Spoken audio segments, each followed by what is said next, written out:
Muito bom dia, investidores! Sejam bem-vindos a mais um vídeo do Panorama Matinal nesta quinta-feira. Vamos começar falando aí sobre as agrícolas que no dia de hoje mostram um tom um pouco mais negativo. A gente tem trigo caindo 0,75%, temos o milho que já trabalhou no positivo e no momento está a 0,02% de queda.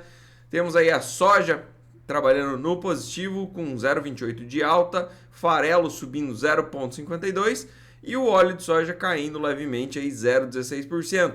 Óleo de soja que apesar de uma alta no petróleo, uma alta forte hoje de 1,32%, vem caindo, né? A gente vê o óleo de palma na Malásia caindo também no dia de hoje, basicamente mesmo com uma produção menor lá na Malásia, ainda assim o óleo ele vem caindo. Por quê? Porque aparentemente não temos a ponta compradora. O consumo está muito tímido. Lembrando aí que o maior consumidor de óleos vegetais do mundo é a Índia. E a Índia vem sofrendo com várias questões. E a principal delas que afeta grande parte do mundo hoje em dia é a inflação. Lá a inflação está muito alta e consumos básicos aí como o próprio arroz também está muito alto lá para o indiano, ou seja, basicamente tudo que leva ao preparo aí com óleo vegetal acaba que está mais encarecido, então há um consumo menor por parte aí dos indianos e uma necessidade menor então de compra. Aliás, a necessidade ela ainda existe, mas a capacidade de compra ela diminui. Por quê? Porque as pessoas têm a necessidade de consumir esse tipo de produto, mas acabam substituindo aí por conta de fechar conta no final do mês. É basicamente isso. Então, como está realmente mais caro, eles buscam alternativas mais baratas aí para a composição alimentícia da população. E acaba impactando os óleos ao redor do mundo, né? Então, a gente vê aí um óleo de soja refletindo também a queda do óleo de palma na Malásia. A gente vê hoje o minério de ferro subindo 0,82%, cotado a 863 yuans por tonelada. E como eu já falei, temos o petróleo também em alta, né? Petróleo que nessa faixa de preço aqui ele deveria fazer um pouco mais de pressão altista para a soja também, tá?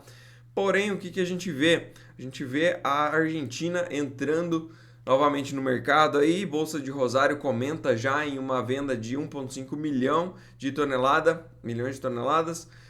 Basicamente essa nova rodada do soy dólar que é aquela questão, né? O governo ele proposteia para o produtor pagar mais pela soja dele, né? Basicamente até então o que a gente tinha, esse já é o terceiro ou quarto programa nesse sentido, né? Um incentivo, porque basicamente lá na Argentina funciona assim. Eles têm dois câmbios. O câmbio onde o governo fala, ó, não tá tão ruim assim, pessoal, nossa faixa de câmbio tá em tanto. E tem o câmbio real, que ele é mais que 2 vezes maior do que o câmbio auferido aí pelo governo. Só que todas as transações com nota, as transações mais legais, elas utilizam o câmbio oficial do governo, ou seja, paga muito pouco, tá? Então o produtor acaba que ele fala, pô, cara, não vou vender nesse preço porque minha soja ela é dólar e eu prefiro segurar o dólar porque esse peso aqui que eu tô recebendo ele não vale nada e amanhã ele vai valer menos ainda, tá?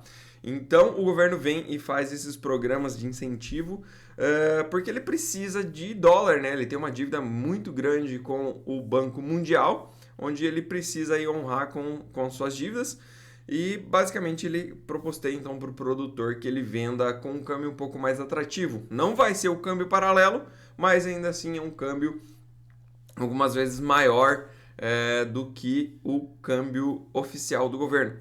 E nesses incentivos aí o produtor acaba, né, transferindo os seus grãos para pegar o dinheiro aí, pagar suas contas e até conseguir realmente garantir uma produtividade, uma produção no próximo ano, né?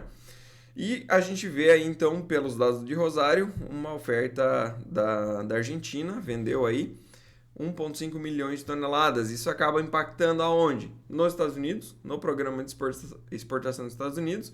Lembrando que ainda tem Brasil, tem Paraguai, então assim, tá ofertado. Soja tá bem ofertado e isso tende a puxar os preços para baixo. Ainda mais lá nos Estados Unidos, comentei com vocês a questão do rio Mississippi estar com um nível de água mais baixo, que acaba aí puxando o preço das barcaças, do frete, que acaba aí elevando o custo do frete, né, pelas barcaças. A gente também tem esse mesmo problema, semelhante, na verdade, né, no Canal do Panamá, que também está com níveis hídricos mais baixos, que também aumenta aí o custo da travessia e diminui também o volume que é possível de ser exportado, né? Então você diminui o tamanho do navio, você diminui o tamanho da barcaça, no final das contas, para transferir o mesmo volume de soja, você tem que alugar muito mais barcaças, enfim, tudo isso acaba encarecendo muito o frete, né? E como eu comentei ontem, pode ser que isso esteja fazendo às vezes de segurar algum estoque a mais lá nos Estados Unidos, que a princípio, quando a gente volta aí 2 meses atrás, tinha uma ideia de que os estoques nos Estados Unidos seriam muito baixos, num nível até perigoso, né? E por isso os preços na bolsa, no grão, teriam que subir lá nos Estados Unidos para segurar um pouco esse ímpeto de compra de soja estadunidense.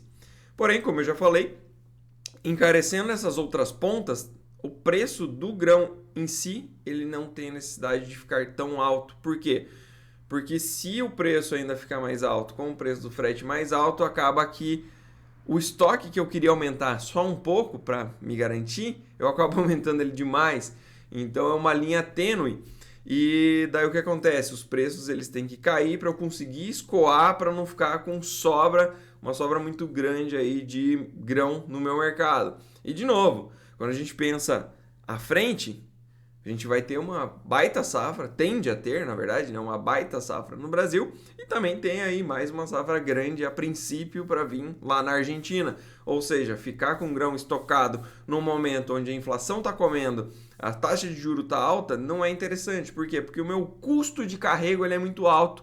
Então, às vezes é melhor realmente abaixar o preço agora, se desfazer o máximo possível aí, até, né, de novo, ficar num nível confortável de estoque, para que lá na frente não acabe se virando um problema. E questão de consumo também, na parte da soja, ele acabou perdendo um pouco da intensidade. Lá na China, a margem do suinocultor está diminuindo, ela veio aumentando e voltou a perder forças, né? E isso também impacta na ponta do consumo, porque se a minha margem não está muito boa, talvez não compense realmente eu fazer a compra desses grãos agora, enfim, não compensa eu investir nesse negócio. Então acaba que o consumo diminui um pouco também. Aqui para o Brasil volta aquela questão da possibilidade de a gente aumentar a nossa base do biodiesel de B12 talvez para B15. Isso puxaria um pouco o preço no mercado interno. Por quê? Porque esmagaria mais internamente aqui para fazer essa mistura do biodiesel. Mas a princípio, o que a gente tem para as commodities é realmente fundamentos mais negativos. O que poderia impactar nessa questão? Atraso no plantio do Brasil. Tá? Se a gente não vê um clima ajudando, favorecendo esse plantio mais rápido, ou seja, ocasionando um atraso no plantio, pode ser que a gente de fato veja aí uma escalada nos preços das commodities. Mas a princípio o que a gente tem é realmente um tom mais negativo, uma tendência mais baixista aí para os preços das commodities. Falando em plantio do Brasil, alguma coisa já está sendo plantada lá no Mato Grosso, mas para o oeste, claro, sem comentar nas áreas irrigadas, áreas de pivô, né?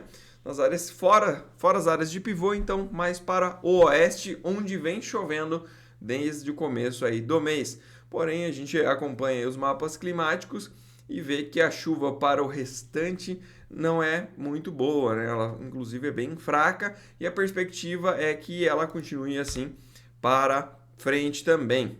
Falando um pouquinho agora das bolsas ao redor do mundo, né?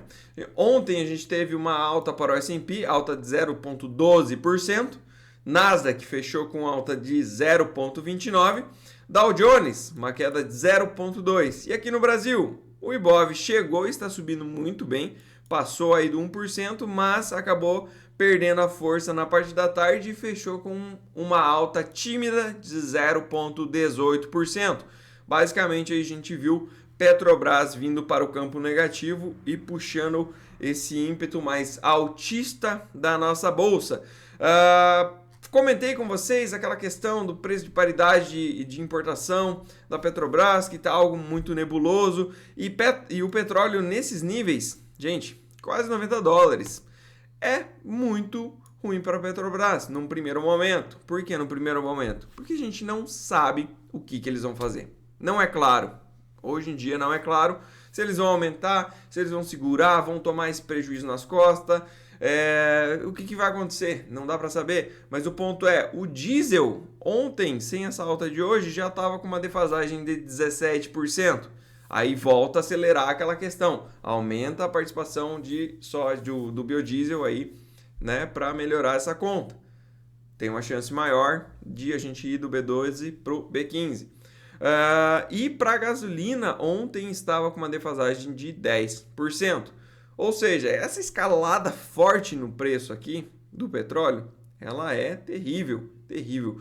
De muitas formas, né? Sem falar que ela impacta muito na inflação do mundo inteiro, tá? Então, para Estados Unidos, um negócio que vinha baixando, pode ser que piore, pode ser que a gente veja aí a necessidade de mais aumentos nas taxas de juros lá, e pode ser que a gente veja aqui no Brasil também freando o corte de juros, que a princípio deve vir aí com mais um corte, né, de 0,5% para a próxima reunião, também no dia 20.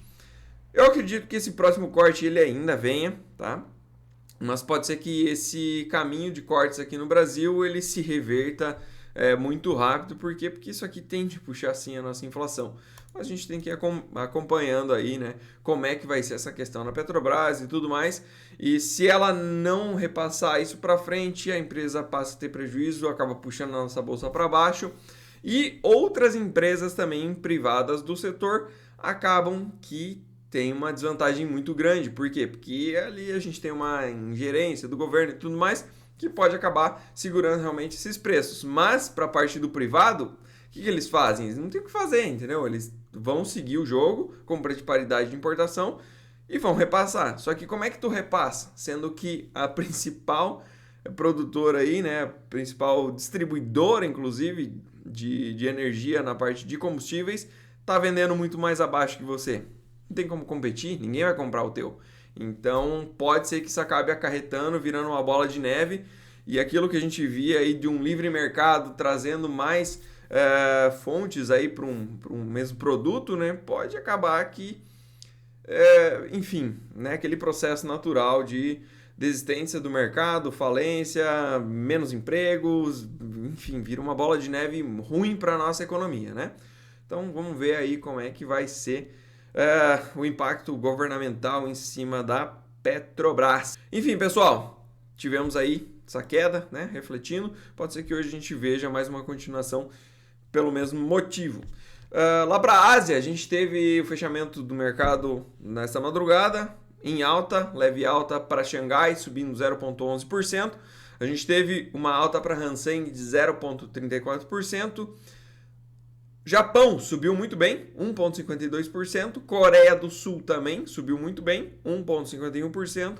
E a Austrália subiu aí 0,46%. Então, um dia bom aí para a Ásia, né? Isso aqui também pode fazer um certo peso positivo para o Brasil. Na Europa com alta tímida no momento, Eurostock subindo 0,15%. Lembrando, Europa vem com dados péssimos, horríveis mesmo.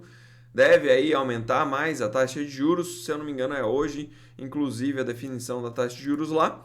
E a gente vê aí, né, um retrato de uma desaceleração econômica lá na Europa. Então, Eurostock subindo 0,11% no momento.